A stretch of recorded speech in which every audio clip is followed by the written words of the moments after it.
प्यारे बच्चों, आज हम नया चैप्टर लाइफ प्रोसेस जो चैप्टर 6 है जैव प्रक्रम पढ़ा रहे हैं। और फोर्थ जो चैप्टर है वो सेकंड टर्म का है। अब जो फर्स्ट टर्म का है वो हम पहले पढ़ा देते हैं। तो 3 चैप्टर केमिस्ट्री का तो वो पढ़ा चुके हैं। अब बायो का 2 चैप्टर होगा। तो एक पहले लैब प्रोसेस हम शुरू कर रहे हैं, जिसका हिंदी में हम जैव प्रक्रम कहते हैं। तो लिविंग ऑर्गेनिज्म, अब लिविंग ऑर्गेनिज्म किसे कहते हैं, माने जीवित जीव किसे कहते हैं। तो ये हम लोग 6 क्लास है। All the plants and animals are living organism, सभी पादप और जंतु जीवित जीव कहलाते हैं।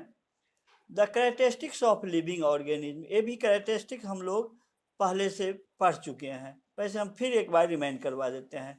जीवित जीव के लक्षण, पहले उसमें क्या होता है, ग्रोथ होता है, डाइजेशन माने पाचन करता है, रिस्पायरेशन श्वसन होता है, सर्कुलेशन ट्रांसपोर्टेशन भी कहते हैं उसको, परिवहन होता है, एक्सक्रेशन माने उत्सर्जन होता है, और रिप्रोडक्शन, ये सब इसका कैरेक्टरिस्टिक्स है, माने उसके लक्षण है।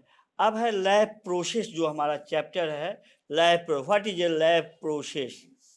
All the process like respiration, digestion, circulation, excretion, reproduction, which together keep the living organism alive, जो लिविंग ऑर्गेनिज्म को जीवित रहने में सहायक होता है, and perform the job the body maintenance are called life, और उससे उसके शरीर का विकास होता है, अपने बॉडी का मेंटेनेंस कर पाता है, तो उसको हम क्या कहेंगे, लाइफ प्रोसेस करते हैं। हिंदी वाले बच्चे ये लिख लेंगे, वे सभी प्रक्रम जैसे श्वसन, पाचन, परिवहन, उत्सर्जन आदि एक साथ मिलकर जीवों को जीवित या विकास के लिए आवश्यक होता है, जैव प्रक्रम कहलाता है।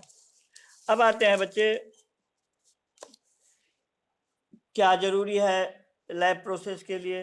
तो energy is needed for the life process, life process के लिए हमको एनर्जी सबसे ज़्यादा ज़रूरी है। अब एनर्जी कहाँ से मिलता है? जब तक हम भोजन नहीं करेंगे, जब तक हम फूड नहीं ग्रहण करेंगे, तब तक हमको एनर्जी नहीं मिलेगी। जैव प्रक्रम के लिए क्या है, ऊर्जा आवश्यक है। तो all the living organism needs energy for the life process, life process करने के लिए, जैव प्रक्रम करने के लिए सभी को एनर्जी की आवश्यकता होती है। They get this energy from food, वह फूड से अपना ये एनर्जी प्राप्त करते हैं। तो ये हिंदी वाले बच्चे लिख लेंगे, सभी जीवित जीवों को जैव प्रक्रम करने के लिए ऊर्जा की आवश्यकता होती है, वे ऊर्जा की पूर्ति के लिए भोजन ग्रहण करते हैं।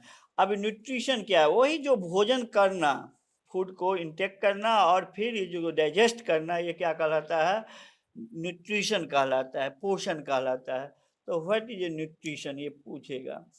तो nutrition is a process of intake food nutrients like carbohydrate, fat, proteins, minerals, vitamins and water by an organism, as well as the utilize the nutrients by the organism, और उसका यूटिलाइज भी करना, ये कहलाता है, क्या कहलाता है, न्यूट्रिशन कहलाता है। पोषण, हिंदी वाले बच्चे, पोषण वह प्रक्रिया है जिसमें जीवों द्वारा पोषक भोजन ग्रहण करना और उसका उपयोग कर ऊर्जा और अपने शरीर के विकास में लगाना क्या कहलाता है, पोषण कहलाता है।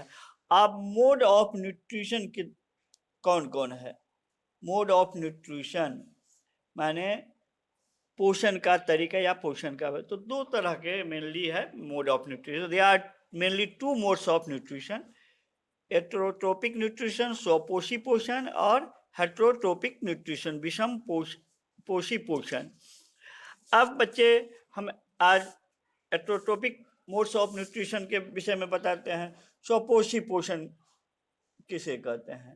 तो heterotrophic nutrition is that mode of nutrition in which an organism synthesise माने इट्स ओन फूड, अपना भोजन वो खुद बनाते हैं, from the simple inorganic material, किससे, सिंपल इनऑर्गेनिक मटेरियल, अकार्बनिक पदार्थ को लेकर वह क्या बनाता है, सिंपल इनऑर्गेनिक मटेरियल हुआ, जैसे कार्बन डाइऑक्साइड हुआ, वाटर ये इनऑर्गेनिक सब्सटेंस है। उससे क्या बनाता है? ऑर्गेनिक फूड, जैसे ग्लूकोज बनाता है, वो ऑर्गेनिक फूड हुआ। By the process of photosynthesis, photosynthesis process से ये बनाता है।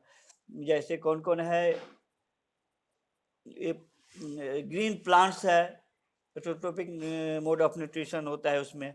और कुछ बैक्टीरिया है, हेटेरोट्रोपिक बैक्टीरिया भी है, कुछ बैक्टीरिया उसमें भी ये उसको खुद ये अपना भोजन बनाते हैं।